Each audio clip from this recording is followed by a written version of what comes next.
Pareho lang kayo ng mahirap sa mata ng Diyos. Kasi sa Diyos po, wala pong pataasan. So, yan po ang ating tatalakayin. Sabi po na, dito muna tayo sa, Luke. Buksan niyo po ang inyong mga Biblia.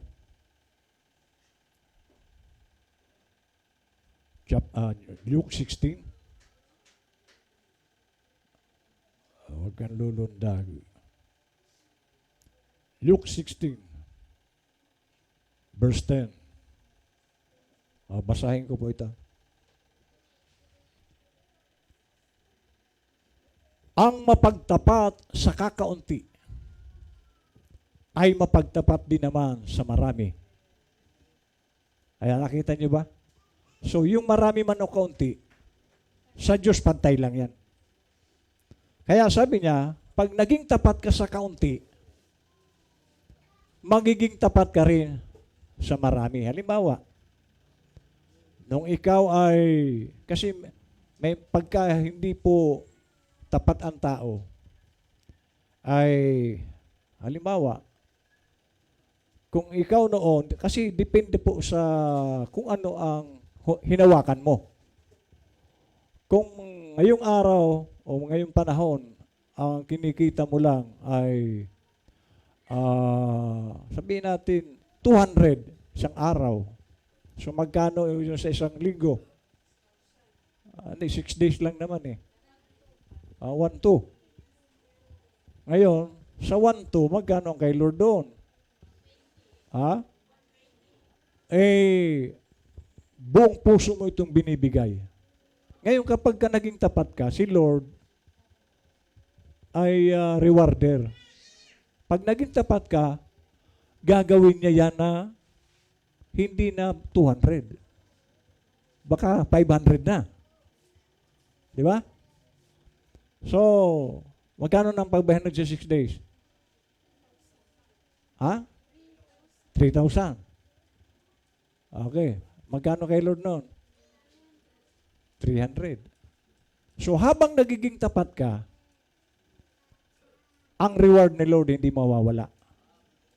Pero pag binago mo, kasi baka mamaya, binigyan ka na ni Lord ng, sabihin natin, 10,000 a day. Magkano na ang 6 days noon? 60,000. Mag-tithe ka pa kaya? Pero kung tapat ka, gagawin mo. Kasi hindi siya malaki. At palalakihin ni Lord yan kapag tapat ka. Kasi sabi ni Lord, ang mapagtapat sa kakaunti ay mapagtapat din naman sa marami. At ang di matuwid sa kakaunti ay di rin naman matuwid sa marami. So, ang testing ni Lord, titingnan niya kung magiging tapat ka. Kasi yan po ang basihan ni Lord para sa reward. Amen? Pero kung hindi ka mapagkatiwalaan ni Lord, okay, now, 11. Kung kayo nga'y di naging mapagtapat sa masamang kayamanan, ano po yung masamang kayamanan? Iyan po ito. Kasi sabi ni Paul, the root of all evil is money. Pero ang money, kung ito ay itatama mo, magiging maganda. Pero sabi ni Paul, the root of all evil. Bakit? Ugat. Kasi tingnan nyo, may mga hold-upper. Anong hino-hold up nila? Talaba? Ano hino-hold up? Pera o kaya ginto. So yung mga mahalagang bagay, hindi po yung mga hold up ng bilis. Bagoong. Ang hold upin yan, ito. So ang tao, pagdating sa pera, hello, maraming pumapasok na hostess, pera. Maraming pumapasok na mag-deal ng Cebu, pera. So lagi, karamihan, pera. Pero, hindi po magiging masama ang pera kung tama. Kasi ako, gusto ko pera eh. Para makatulong tayo sa nangangailangan. 12. 11. Sino nga, kung kayo nga ay di naging mapagtapat sa masamang kayamanan, pag hindi ka naging tapat sa pera, sino nga ang magkakatiwala sa inyo ng mga tunay na kayamanan? So dito, titistingin ka na Lord sa pera. Pag hindi ka napagkatiwalaan sa pera, dito sa tunay na kayamanan, ano yung tunay na kayamanan? Spiritual. Kung hindi ka napagkatiwalaan ni Lord, dito, hindi ka rin niya mapagkakatiwalaan sa spiritual na bagay. Kasi iyan po ang tunay na kayamanan. Amen. Hindi niya ipagkakatiwalaan ang isang masilang gawain sa iyo. Lalo na po ito, spiritual po itong gawain natin. Ipagkakatiwala ba sa iyo ni Lord ito? Salvation ng tao ang hahawakan mo? Pero nag-uumpisa po yan na nakita ni Lord na hindi ka dito mapagkakatiwalaan. Kaya hindi rin siya magtitiwala sa iyo sa mga spiritual. Okay, 12. At kung di kayo naging mapagtapat sa kayamanan ng iba, sino ang sa inyo magbibigay ng sa inyong sarili? Ayan. Kung sa kayamanan ng iba, hindi ka rin naging tapat, o sino ang magre-reward sa iyo? Amen? Walang aliping makapaglilingkod sa dalawang Panginoon. Pwede ba yun? Dalawa ang amo mo? Hindi papayag ang bawat isa niya na ikaw, bakit ka nandoon? Hindi papayag. Ang bawat amo gusto niya, ikaw lang, siya lang ang paglingkuran mo. So dito, sabi ni Lord, sapagkat kapupuutan niya ang isa at iibigin ang ikalawa, o di kaya'y magtatapat sa isa at pawawalang halaga ang ikalawa, hindi kayo makapaglilingkod sa Diyos at sa mga kayamanan. Kaya nga, tingnan niyo, paano makapaglilingkod ang tao sa Diyos kung ang laging iniisip niyan ito? Bagsak po ang tao dyan. Ang prioridad niya, pero hindi po yan makapaglilingkod ng tama sa Diyos. At si Lord po, ang nais niyang paglilingkod, yung totohanan, hindi yung maisip mo kung dadalo, kung hindi po ganyan ang paglilingkod. Sincero ka dapat na nakikita ng Diyos ang iyong katapatan. At iyan po ipinatunayan ko dito sa church na ito. Kung gaanong sakripisyo ang dinaanan ko rito. Kasi hindi po tayo katulad ng ibang simbahan na may mga Amerikano na supporter. Ito, si Lord lang ang sinandalan ko rito. Wala akong ibang sinandalan ito. Si Lord lang. Siguro kung ako, pumayag din ako doon sa gusto ng atin ni Jackie na pupunta dito Amerika, tutulong sila. Kaya lang hindi ko pinayagan kasi tutulong sila pero mangangaral sila rito. O ano ituturo? Compromising. Hindi ako papayag noon. Yung iba, minsan nga, third coming, nagpapaturo ng second coming. Hindi ko pwedeng gawin yun, mga kapatid. Kung third coming ka, third coming ang dapat na mangaral dito. Hindi ko yung atin ito, pastora. Gusto mangaral dito. Hindi ko pinayagan, kaya nagalit na galit sa akin . Wala akong magagawa. Sinabi ng Biblia, bawal ang babaeng magturo sa pulpito. Bakit ko yung pagtuturuin? Para na rin ako nakipagsang-ayon kay Satanas. So sabi niya,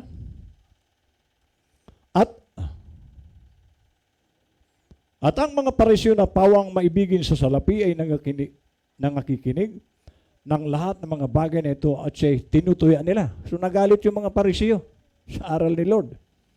At sinabi niya sa kanila, kayo ang nag-aaring ganap sa inyong sarili sa paningin ng mga tao dapat nakikilala ng Diyos ang inyong mga puso. So mga kapatid, alam ng Diyos ang puso natin kung ikaw ay tapat. Amen? Bible muna tayo bago tayo sa propeta.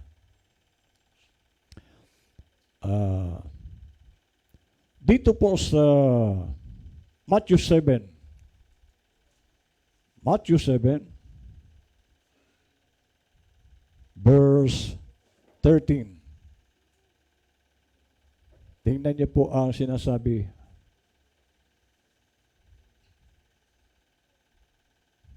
Okay. Ba't na lumulundag?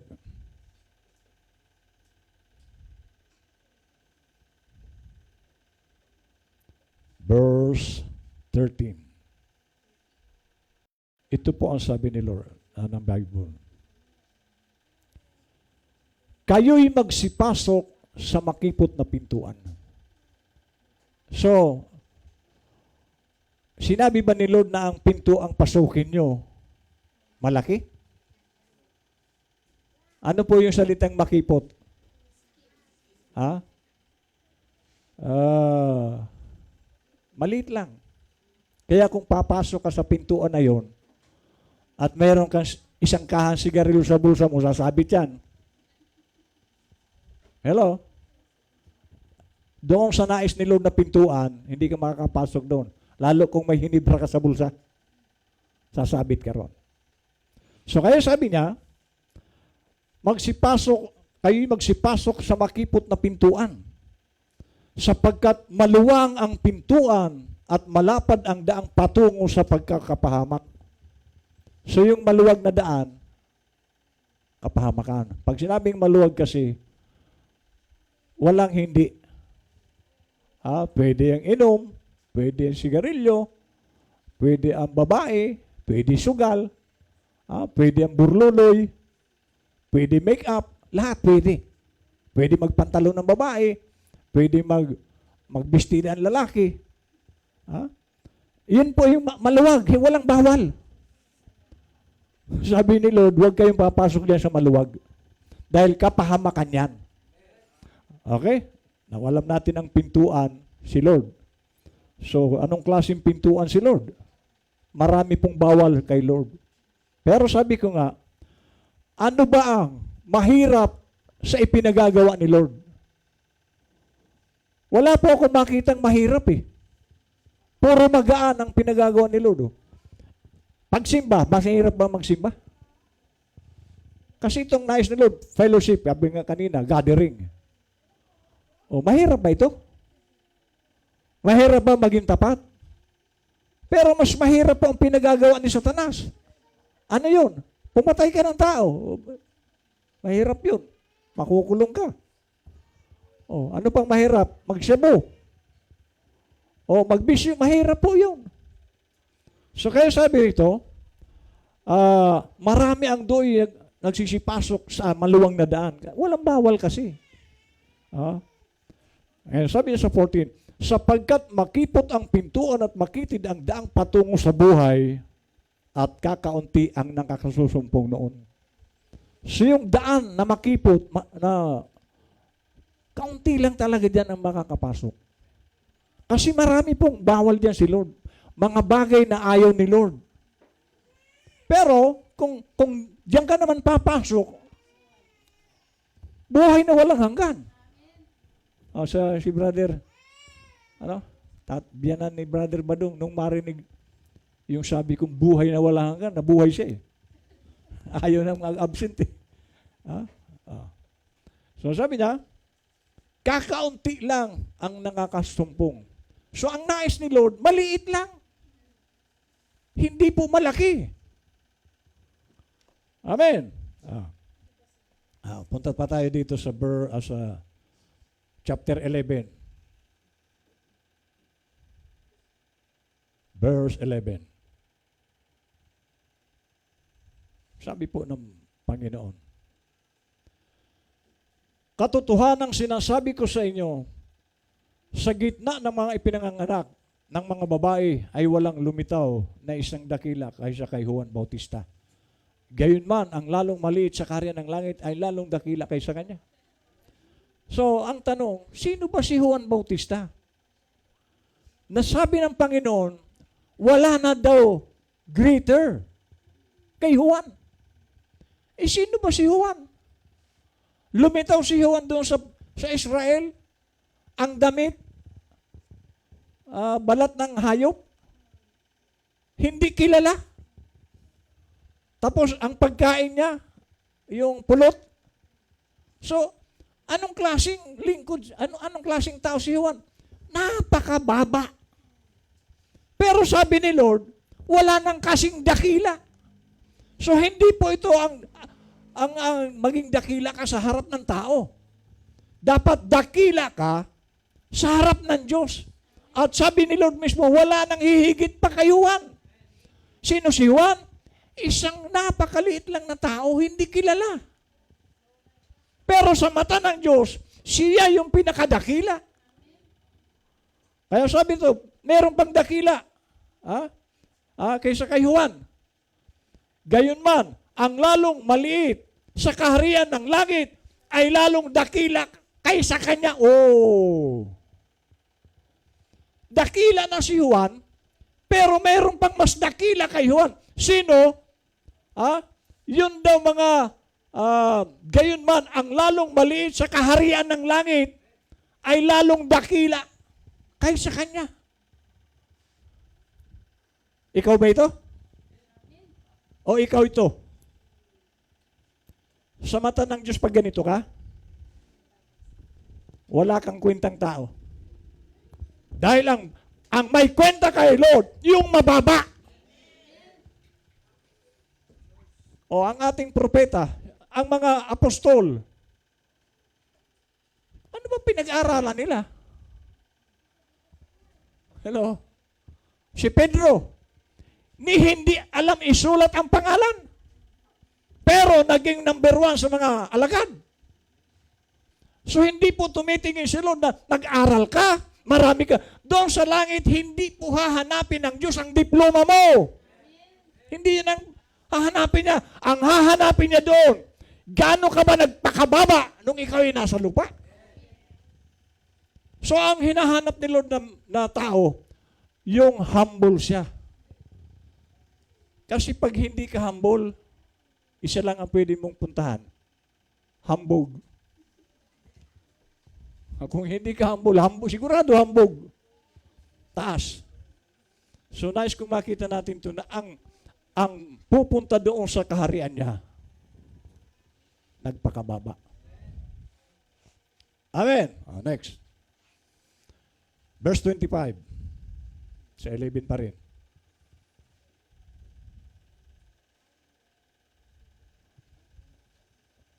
Ba ito? Dito na nga. Lumulundag ito.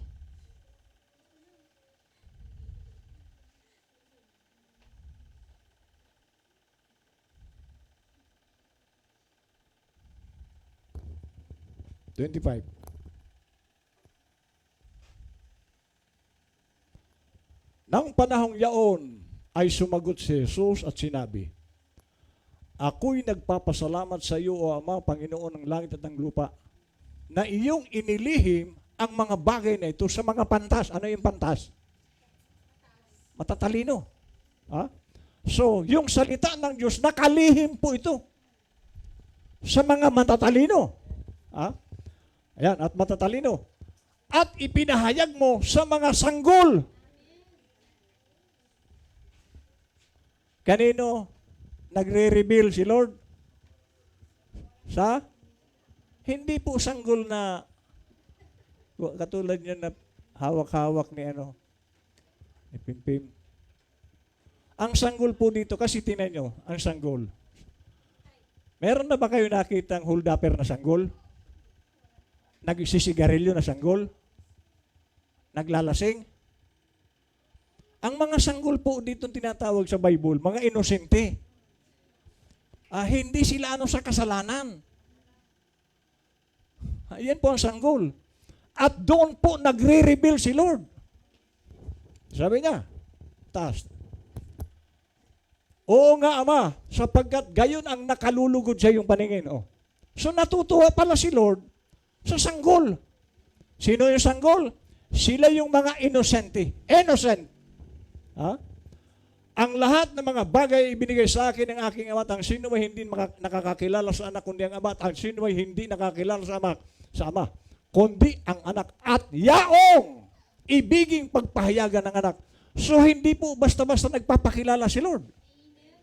Yung gusto niya lang. Doon sa mga taong nais niyang magpakilala siya. Eh sino si Lord? Siya yung mensahe ng panahon ito. So hindi po lahat ng tao tatanggap ng mensaheng ito. Meron lang talagang mga pinili ang Panginoon. At sino sila? Hindi po sila yung mga matataas. Pag mataas ka dito, hindi mo ito maintindihan. Pero kung magpakababa ka, isurrender mo ang buhay mo, malalaman mo ito. Amen. Oh. Now, dito po tayo sa chapter 18. Chapter 18.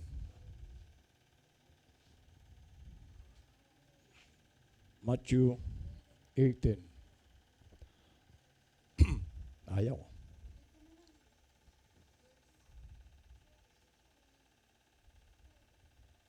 Okay. Nang oras na yaon, ay nagsilapit ang mga alagad kay Jesus. Na nagsasabi, sino nga baga ang pinakadakila sa kaharian ng langit? Ayan. So yung mga alagad, nagtatanong din, sino kaya ang pinakadakila? Ayan. So maski dito sa atin, sino kaya dito ang dakila sa ating lahat? Di ba? Pwede rin tayo magtanong, sino kaya dito? Siguro si Brother Undo. Okay. Ang Bible sasagutin yan. Sino ang pinakadakila? Kasi ito rin ang tanong ng mga alagad.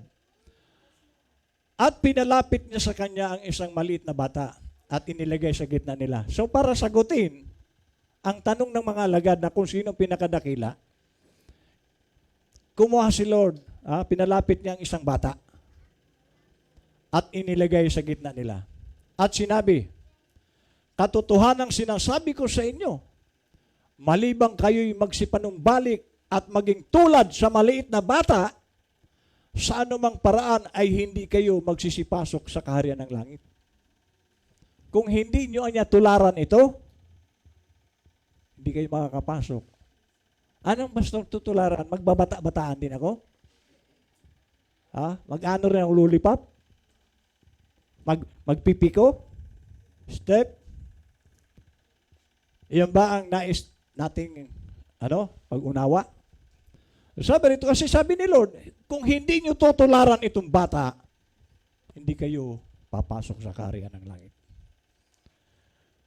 Sino man ngang magpakababa na gaya ng mali ayon. Kasi po ang bata, pagkakayan ay lalo na edad 2 taon, 3 taon, pero pag iyan ay nag-3 taon na, 4, pwede nang magsinungaling yan. Pero, tingnan nyo po sa husgado. Kapag ka ang bata ang witness, naniniwala ang gobyerno. Kasi, hindi po yan magsisinungaling. Amen. So kaya, sinabi ni Lord, kung hindi nyo tutularan, kayo rin hindi papasok. So makikita, tingnan nyo ang bata. Nakakita na ba kayong bata nag-away? Nakita na kayo?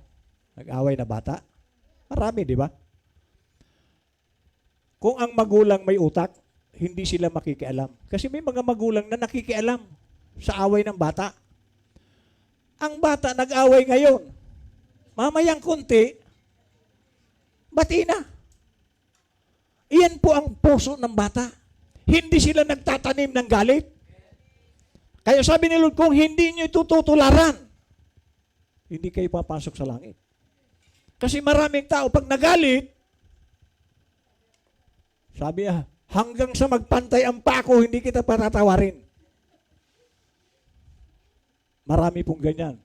Pero sa isang naglilingkod sa Diyos, dapat marunong kang magpatawad. Kasi sinabi ng Matthew 6:14 to 15, pag hindi kayo marunong magpatawad, hindi rin kayo patatawarin. Amen. Oh. So sabi rito, verse 5, at sino mang tumanggap sa isa sa ganitong maliit na bata sa aking pangalan ay ako ang tinanggap. So yung mga taong maliliit lang, pag tinanggap mo yan, pag tinulungan mo yan, kay Lord ka gumawa. Amen? Ngayon, hindi po ito yung bata lang. Yung mga kahit matanda na ito na nagpapakababa. Yan po tinutukoy niya rito.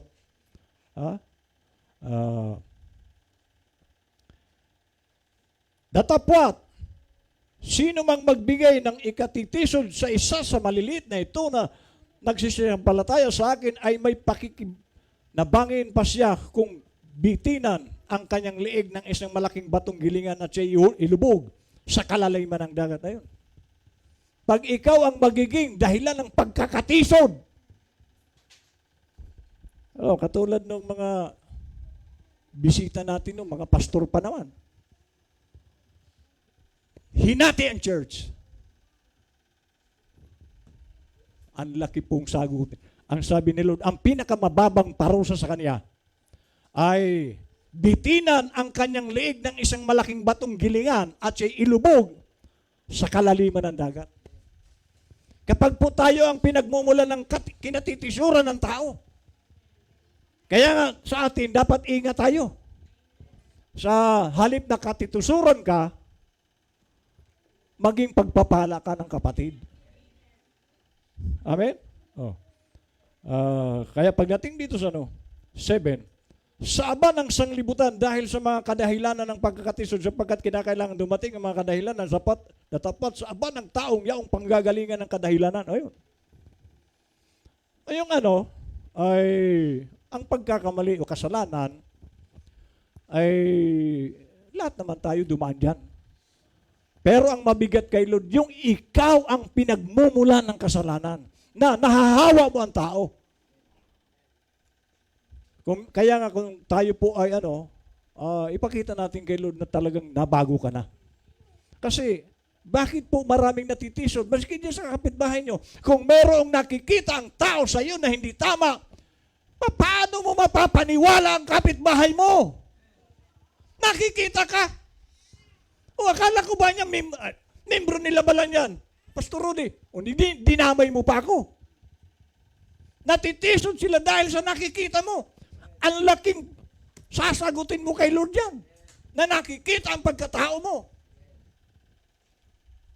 So kaya nga, dapat ang Kristiyano maingat. Kasi ang kapitbahay natin, nagmamasid sila, tinitingnan nila ang buhay natin. Kung totoo tayo. Kaya hindi mo mapaniwala ang kapitbahay mo kasi nakikita ka. O akala ko ba membro na? O bakit yan? Nagiinom pa. O umuusok pa. Paano mo sila may lalapit sa Diyos? At mag-share ka man, sinong maniniwala sa iyo? Wala. At ikaw, bakit hindi sila maniwala? Natitisod sila sa iyo. Kaya sabi rito, sa aba ng sanglibutan dahil sa mga kadahilanan ng pagkatisod, sapagkat kinakailangan dumating mga kadahilanan, datapot sa aba ng taong yaong panggagalingan ng kadahilanan. So kaya nga tayo maingat. Amen. Lipat tayo.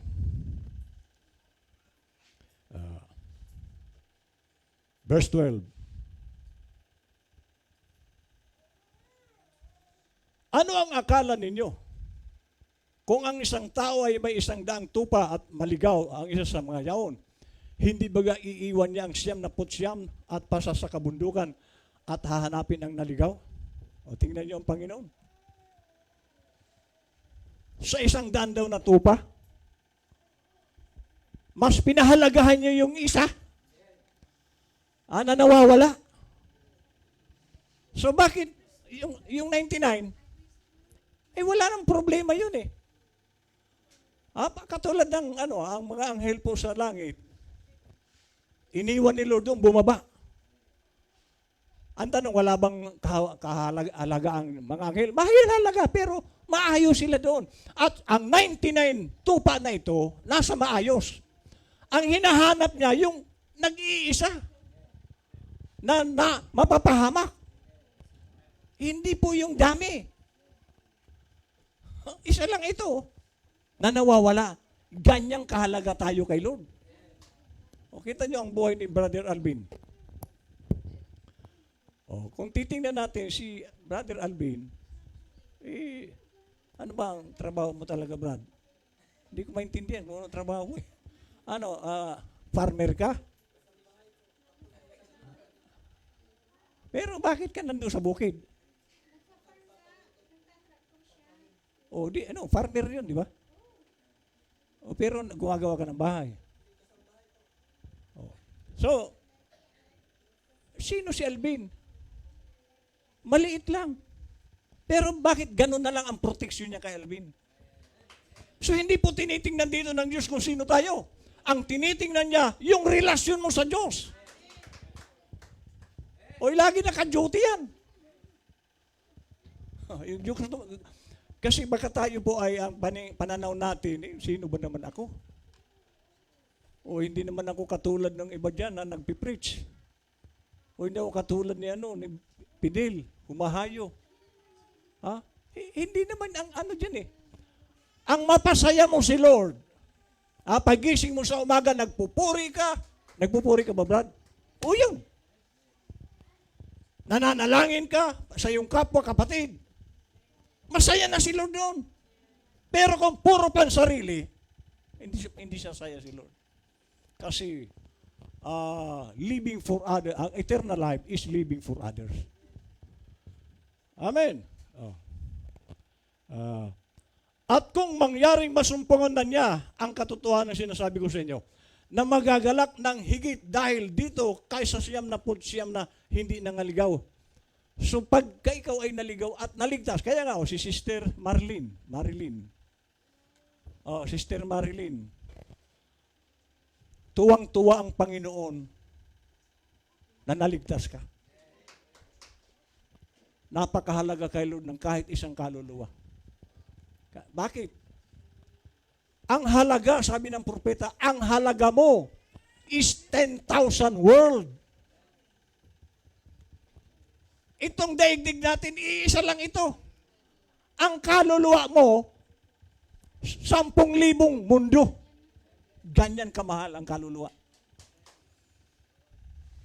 Kaya, sino ang nag-akay sa iyo, sister?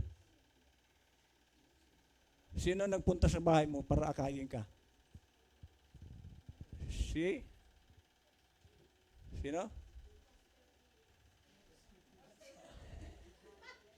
Kung sino nag-akay sa iyo at magpapatuloy ka, pinayaman mo yung nag-akay sa iyo.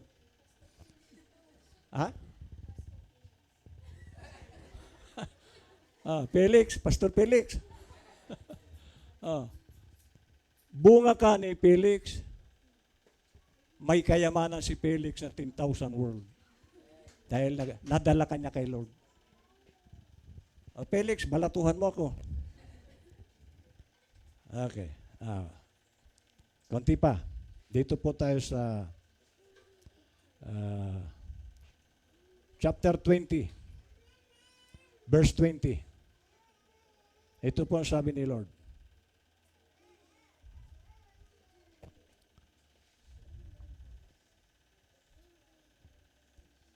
Nang magkagayoy lumapit sa kanyang ina ng mga anak na lalaki ni Zebedeo na kasama ang kanyang mga anak na lalaki na siya sinamba at may hinihinging isang bagay sa kanya. Yun. So itong ina ng dalawang alagad, may request kay Lord.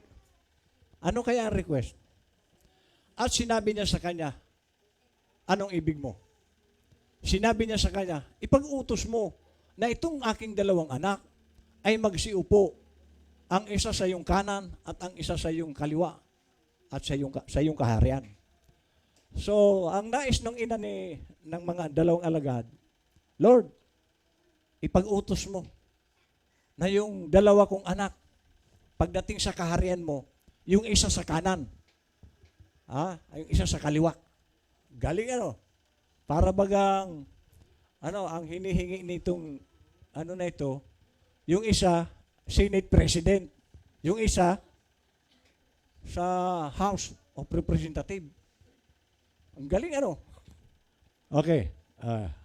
Ano ang sabi ni Lord tungkol doon sa request ng nanay? Ngunit sumagot si Jesus at sinabi, hindi ninyo nalalaman ang inyong hinihingi. Mangyayari bagang inuman ninyo ang sarong malapit ng aking inuman? Sa kanya sinabi ng mangyayari, kaya nyo bang inumin? Yung iinumin ko? Kaya. Sinabi niya sa kanila, katotohanan, iinuman ninyo ang aking saro, datapwat, ang maupo sa aking kanan at sa aking kaliwa ay hindi sa akin ang pagbibigay. Datapwat yaon ay para sa kanila na mga pinaghandaan ng aking ama. So doon sa mga alagad, wala doong pwedeng umupo. May pinaghahandaan ang aking ama niyan. Ang pinaghahandaan niya, Son of David. Hindi sila. So ang pinaghahandaan na maupo, kasi sabi ng prophet, ang Israel ay servant. Ang pwede lang doon kasama ng Panginoon ay bride or wife. At tayo po ang wife. So tayo po ang nakadestino doon.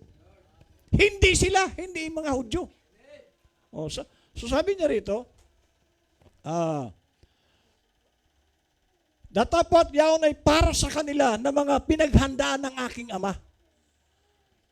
At nang marinig ito ng 10 ay nangagalit laban sa 2 magkapatid.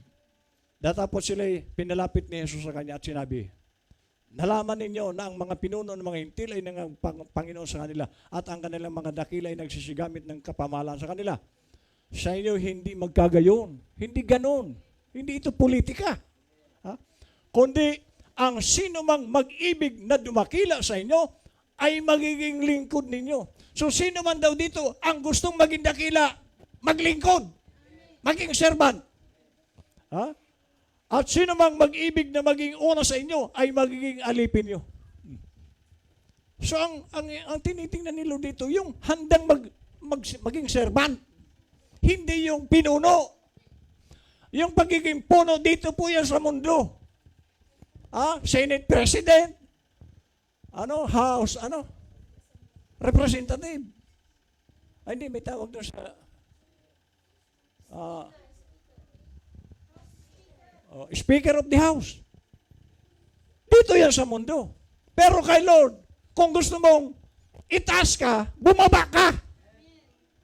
Ang maindaming tao, ayaw bumaba. Kasi ang tingin siguro nila, ang maging servant, napakaliit. No. Sino ang mas mataas? Servant ka sa Senado? Senate President ka? Sino mas mataas? Sa servant of God. Sa Senate, mga ilang panahon dyan, mawawala ka na dyan. Kung Senate President ka o Speaker of the House, hindi ka dyan tatagal ng 20 years. Pero as a servant of God, eternal. Bakit mo mamalaitin na maging servant of God? At doon po maraming ayaw. Kasi nga naman, magwawalis ka sa church. Hello? Magluluto ka ng gabi. Hello? Maghuhugas ng plato. Maraming ayaw niyan. Mabuti niya wala dito. Maraming ayaw maging servant. Hello?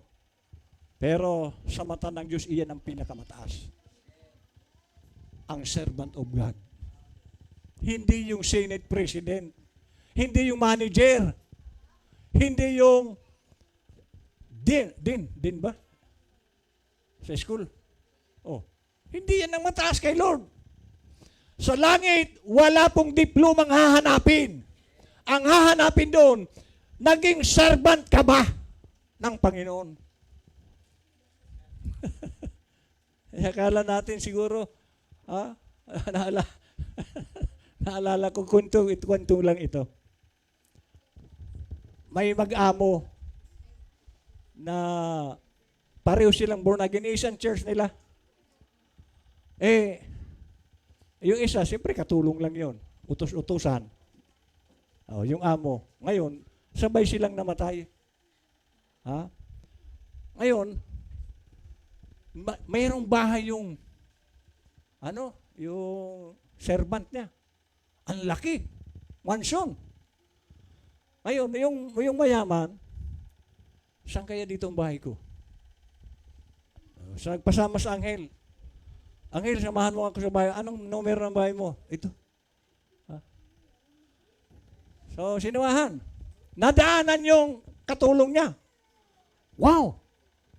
Brother, nandito ka. Oo ba? Sir. Ang laki ng bahay mo. Ay, siguro mas malaki ang bahay ko sa iyo. Katulong lang kita, ako ang amo mo. Oh, Anghel, dali mo ako sa bahay ko. Lakad sila. Ngayon, habang naglalakad sila,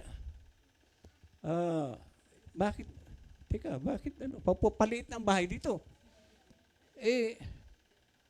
Hanapin natin yung number ng bahay mo. Pero habang naglalakad sila, palit ang bahay hanggang sa dumating sila sa pinakadulo. Iyon ang numero. Ganyan lang kataas kasi yung laki ng bahay ng aso. Kaya pag inom niya doon ng tubig, gaganon siya. Sa sobrang liit. Kwentong barbero lang yan. Huwag kang mag-expect doon ng malaking tahanan. Dahil ang Panginoon, ang tinitingnan niya, yung nag-serve sa Kanya. Amen? Kasi tingnan nyo, meron pong senador at isang nasa Congress. Ang tagal nilang sininop ang kanilang church. Ilang taon, ilang dekada, pinaghirapan nila para umunlad. So umunlad naman. Itong dalawang ito. Pastor sila. Pero sa isang iglap, big. Huwag kang titingin sa mga dakila na malalaki. You say, God, He speaks of great big things. There will come a time, there will be this, that, or the other great big things. I hope you're catching what I'm talking about. Okay. God lives in simplicity. Sa mga simple lang siya nananahan. Hindi doon sa malalaki. Sa mga simple. Sabi niya, bakit? God lives in simplicity to manifest Himself in greatness. Kasi kung, ang ibig sabihin dito ng prophet, kung ang gagamitin niya sikat, yung tao ang sisikat dito. Kasi, nagawa niya, sikat na yan eh. So, ang gagamitin ni Lord, yung mga simple. Para ano? Para si Lord ang dakilain. Kasi kung wala niya si Lord, hindi ito mangyayari. Pero kung ikaw, mayaman ka, madali siya yung magpatayo ng simbahan. So, ibig sabihin, dahil sa yaman mo, dahil sa talino mo, dahil sa pinag-aralan mo, kaya mo nagawa. So, yung mga simpleng tao, paano yan magagawa? Walang pera. O tayo. Nag-umpisa ako dito, doon sa nanay ni Brother Badong. Puro usok. Lutuan ng kanin. Yung malagkit. O sino mag-aakalang maging church tayo? Walang supporter. So sino dito na napapapurihan? Si Lord. Pero kung ako mayaman, nakapagpatayo ko ng malaking simbahan, ako ang sisikat. Ay, mayaman kasi yan si Pastor Rudy. Ay, ang laki ng charge. Di ba? Oh. At ang mabigat, mga kapatid, yung pagiging matino ng membro. Amen. Ang dami kong napuntang simbahan. Oh, nakapantalo ng mga babae. Nakalipstick. Anong klaseng church yan? Puro sa impyerno.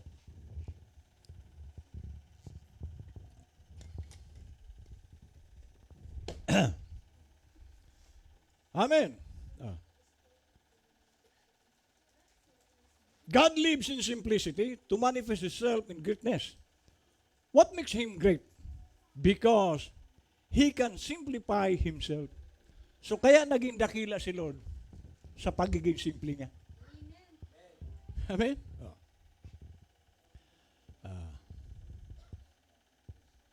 Dito po sa ano.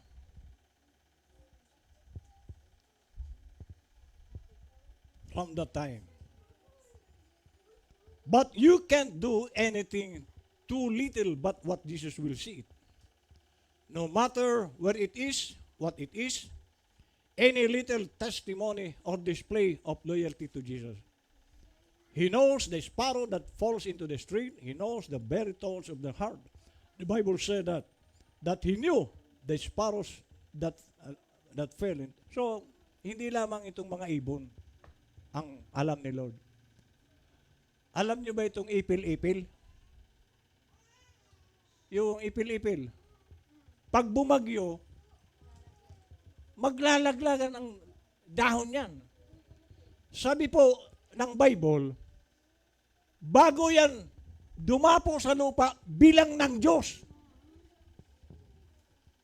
Ganyan po katindi ang power ni Lord. Biro mo bago bumagsak sa lupa, bilang niya. Kaya nga, pati buhok mo na pinabunot mo, alam niya kung ilan ang pinabunot mo. At ilan yung nalagas, brother. Alam ni Lord yan. Ganyan ka power. He knows the sparrow that falls into the street. He knows the very thoughts of the heart. Ayan. Alam niya ang nilalaman ito. Okay? And we are so glad to know that every little thing that we do, Jesus sees us do it. Oh! Maging daw doon sa pinakamaliit nating nagagawa. So, ibig sabihin, may halaga yan. Huwag mong sabihin walang halaga. Basta't ginawa mo para kay Lord, gaano man yung kaliit, mayroong halaga yan sa Diyos. So, kaya nga, pinakamaganda, lakihan mo. Dahil yung maliit na nagagawa mo, may halaga. How much more kung malaki? Kaya ako po, sasabihin yung ano, bakit po ako nagpapakasipag kay Lord? May reward po itong ginagawa ko. At dapat tayo, kung nais nating tumanggap ng reward, magpakasipag tayo kay Lord. Huh? And we're so glad to know that every little thing that we do, Jesus sees us do it. Nakikita, pinagmamasdan tayo ng Panginoon habang ginagawa mo kahit maliliit na bagay. And He knows the objective and the motive that we have in it. And He will reward us. Pero i-check mo ang motibo mo. Bakit mo ginagawa yan? Kasi ito, alaminos po. Ay, wala namang nagbibigay sa amin doon ng krudo. Pero pumupunta kami. Anong motibo namin? Para yumaman? Paano kaya yaman? Wala nga kahit 5 doon na nagbibigay. Pero ginagawa natin. Sa Pugaro, wala naman nabibigay dyan. Pero ang ating motibo, kaya tayo pumupunta ron, para makapagligtas sana ng kaluluwa. Iyan po ang dapat nating maging motibo. Kasi ano man ang ginagawa natin, si Lord ang magbibigay ng reward. Hindi po ako nangihinayang. Sabi ko nga, kung meron akong 100 Bible study, tiyagaan ko yan. Araw-araw. 15 Bible study siguro. Shortcutting ko na lang.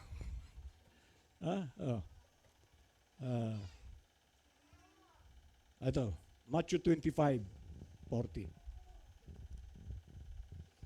And the king shall answer and say unto them, Verily I say unto you, inasmuch as ye have done it unto one of the least of these my brethren, ye have done it unto me. So,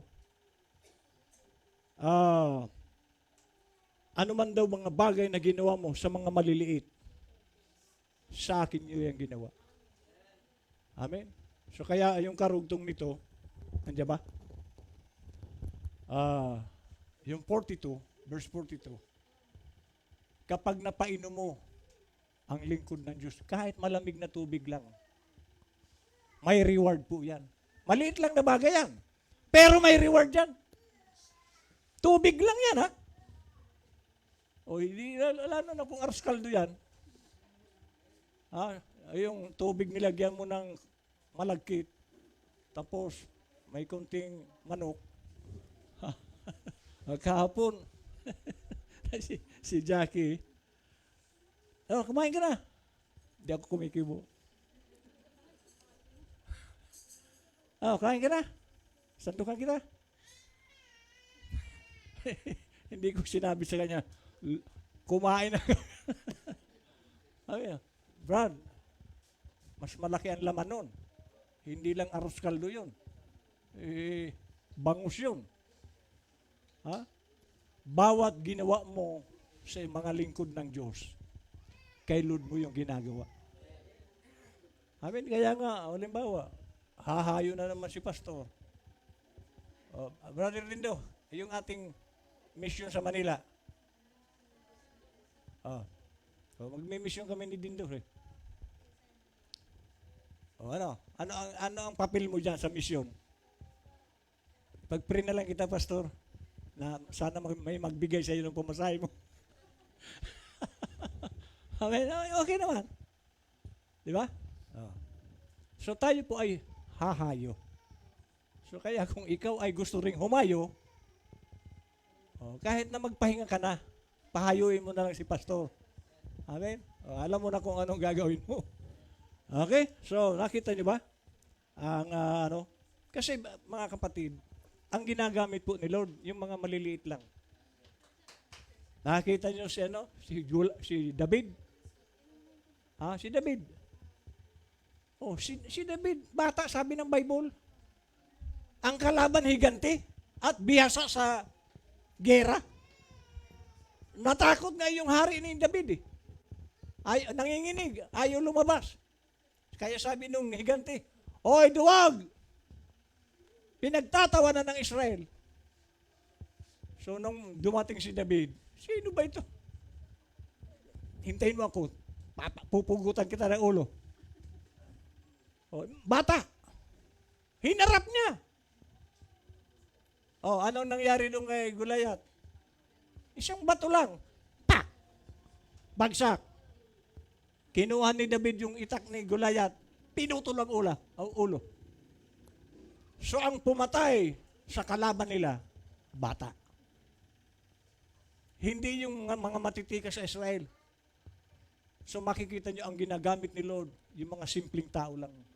Sino ba si David? Pastor ng mga tupa. Amen? Ano ba? Last. Si Gideon. Ang sundalo ni Gideon ay 32,000. Sabi ni Lord, baka akalain ng mga tao, kaya nanalo si Gideon dahil sa dami nyo. Gideon, sabihin mo sa mga tao mo na lahat ng mga takot, umuwi na. So sabi ni Gideon, sabi ni Lord, yung daw takot umuwi. Nag-uwian. Ang natira 10,000. Ilan na nabawas? Sa 32. 22,000 ang nawala, mga duwag. Sabi ni Lord, hindi pa ako diyan kontento sa 10,000 na yan. Dalhin mo sila sa ilog. Ang iinom ng pasubsob, alisin mo. Pero yung iinom sa kamay, iyon lang ang kunin mo. Ang uminom sa kamay, 300 lang. So, ilan na naman ang nabawas? 9,007? So 300. Sabi ni Lord, iyan ang gagamitin ko sa digmaan. So 300 lang. Pero ilang libo ang kalaban nila? Laksa. So ang Diyos hindi po tumitingin sa dami. Maraming simbahan. Ang lalaki ng simbahan, ang daming membro. Puro papunta sa impyerno. Bakit? O, naka-lipstick. Nakapantalo ng ba? Iyan po yung mga wala namang sa Panginoon. Hindi sila sumusunod sa pamantayan ng Diyos. Ang papasok lang doon sa langit, sumusunod sa pamantayan ng Diyos. Hindi yung dami. Ang daming lalaki na simbahan, mga paganyan pa nga. Ganyan. Kaya ang tawag ko yung Batman. Iglesia ni Batman eh. Hindi po yan. Hindi diyan tumitingin si Lord sa malalaking simbahan, maraming membro. Ang tinitingnan ni Lord, kahit kaunti yan, basta totoo. Totoong Kristiyano. Doon nakatingin si Lord. Amen! Awit tayo.